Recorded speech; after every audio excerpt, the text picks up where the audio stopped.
آپ نے بات کی ہندوستان اور پاکستان کو قصور ٹھہروایا.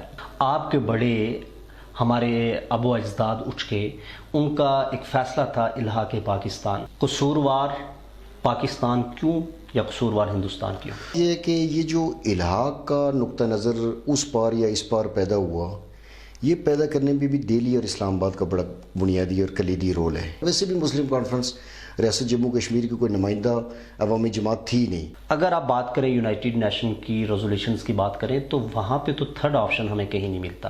آپ کو جب چناؤ کرنا ہوا، فیصلہ کرنا ہوا، پلیبیسائڈ ہوا تو دو ہی آپشن وہاں پہ موجود ہیں، پاکستان یا ہندوستان. دیکھیں، ہماری پارٹی تو یونائٹڈ نیشن کی ریزولیشن کو کوئی اہمیت نہیں دیتی ہے.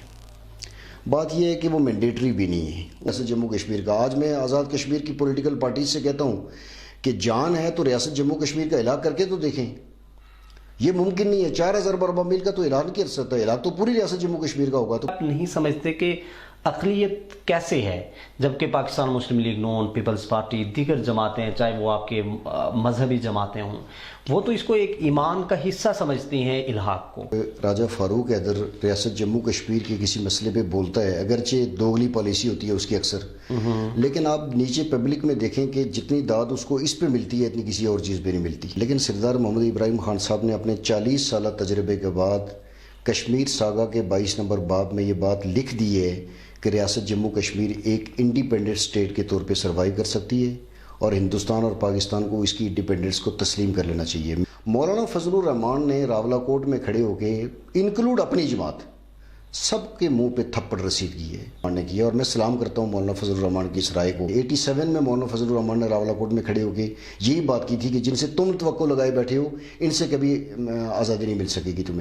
ایون کہ سیاسی پارٹیاں جو الحاق نواز پارٹیاں ہیں وہ اب یہ نعرہ بھی نہیں لگواتی اپنے جلسوں میں کشمیر بنے گا پاکستان کا. لوگ ہمیشہ اس لیے دور رہے تو لوگوں کا یہ شکوہ ہے کہ آزادی تو دور کی بات، بھوک سے آزادی کا بیانیہ ان کے پاس نہیں ہے. یہاں پہ غربت سے آزادی کا بیانیہ آپ لوگوں کے پاس نہیں ہے، نہ ہی اس کا حل ہے. تو ہم کون سی ان کی آزادی پہ یقین کریں؟ دیکھیے، یہ بڑی اچھی بات کی آپ نے، لیکن میں ایک آپ سے عرض کروں، ایک معاملہ ضرور ہے اس ضمن میں جو انتخابی عمل ہے، اس انتخابی عمل میں آزادی پسندوں کی شرکت نہ کرنا، اس کا بہت بڑا نقصان ہوا ہمیں. آپ پہ الزام ہے آپ کی جماعت پہ آزادی پسند تحریکوں اور جماعتوں کی طرف سے کہ آپ نے پارلیمانی سیاست اور انتخابات کے عمل کی طرف رخ کیا، تو اسلام آباد کو راضی کرنے کے لیے اس کی خوشنودی تھی کہ آپ نے انتخابی عمل کی طرف رخ کیا. ہاں، یہی مسئلہ ہے نا، یہی الزام رہا آزادی پسندوں پہ کہ یہ پارلیمانی سیاست کی طرف جائیں گے تو ان کے اوپر الزام لگے گا کہ انہوں نے علاقے کی سائن کر لی، انہوں نے اسلام آباد کو خوش کرنے کا کام کر لیا، اور اس سے ڈر کے خوف سے جو ہے نا وہ آزادی پسند پارلیمانی سیاست کی طرف نہیں گئے. ہم آزادی پسند قوتوں پہ کہ آپ ہندوستان کے بیانیے کو لے کے آئے ہیں، آپ ہندوستان پیسے دے کے امپورٹ کر کے آپ کو یہاں پہ پاکستان کے خلاف استعمال کر رہا ہے. میں سمجھتا ہوں کہ یہ ہمارے لیے اعزاز ہے، یہ الزام نہیں ہے.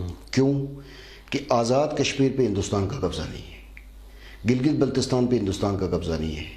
جن علاقوں پہ جس ملک کا قبضہ ہے اسی قبضے کو للکارنا چاہیے. آپ بڑوں کے غدار ہیں، آپ کے بڑوں نے یہ فیصلہ کیا تھا الحاق کا، پاکستان کے ساتھ جانے کا، اور آج آپ اٹھ کے ہندوستان کے بیانیے کو لے کہ بڑوں سے غداری کو مسئلہ نہیں ہے. اسٹیٹ کا غدار نہیں ہونا چاہیے، اپنی ریاست کا، اپنی عوام کا غدار نہیں ہونا چاہیے. یہ غداری کی علامت. مذہبی جماعتوں کی طرف سے، مسلمانوں کی طرف سے بھی الزام ہے کہ آپ ایتھیسٹ ہیں، آزادی پسند تحریکوں کی بات کرنے والے. میں چیلنج کرتا ہوں آپ کے توسط سے، یہاں کے جتنے بڑے مذہبی پھنڈے بنے ہوئے ہیں وہ سامنے آ کے ایتھیزم کی تعریف تو کریں، وہ بتائیں تو اسے دریت کیا ہوتی ہے. اسے کہتا ہوں، چیلنج کرتا ہوں کہ آپ کے چینل میں یہاں بٹھائیں کسی بڑے سے بڑے کو، اسے کہیں ہم سے بات کرے بیٹھ کے.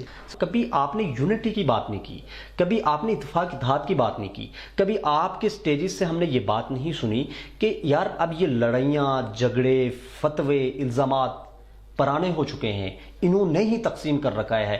ریاست جموں کشمیر کا جو مسئلہ ہے وہ دن بہ دن چونکہ بہت گہرا ہوتا جا رہا ہے اور کنفیوز ہوتا جا رہا ہے، تو اس میں آزادی پسند پارٹیوں کی ذمہ داری بہت زیادہ بنتی ہے کہ وہ منیمم کسی ایجنڈے پہ متفقہ لائے عمل بنائیں. اس میں آپ کی رائے درست ہے کہ ایک دوسرے کے اوپر جو الزام تراشی ہیں. آج گلگت بلتستان کو صوبہ بنانے کی بات ہو رہی ہے، عبوری صوبے بھی بن گئے. کیا طاقت ہے آپ کے پاس؟ کون سے نظریے کی طاقت ہے، کون سی عوام کی طاقت ہے آپ کے پاس؟ آج تک تو آپ انٹرنیشنل کمیونٹی کو بات سمجھانے میں ناکام رہے، آج تک آپ انٹرنیشنل کورٹ آف جسٹس کا رخ کرنے میں ناکام رہے۔ آج آپ کی بات، آپ کے ریاست کے دونوں اطراف کی بات، کوئی بھی شہری آپ کو UN میں سنوائی آپ کی نہیں ہوتی۔ ایک بات میں آپ کو بتاؤں، یہ پاکستان خودکشی کی طرف جا رہا ہے، یہ آج میری بات نوٹ کر لیں، یہ نہیں ہونے دیا جائے گا۔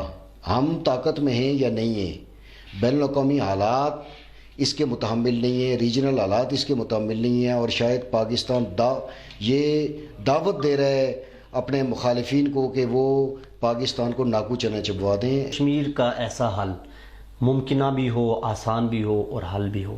ریاست جموں کشمیر ایک کمپلیٹ آزاد ریاست بنے، اس آزاد ریاست کے ہندوستان اور پاکستان کے دو پڑوسیوں کے ساتھ برابری کے رشتے ہوں، اور اس میں ہندوستان اور پاکستان جنگ نہ کرنے کا معاہدہ کر لیں۔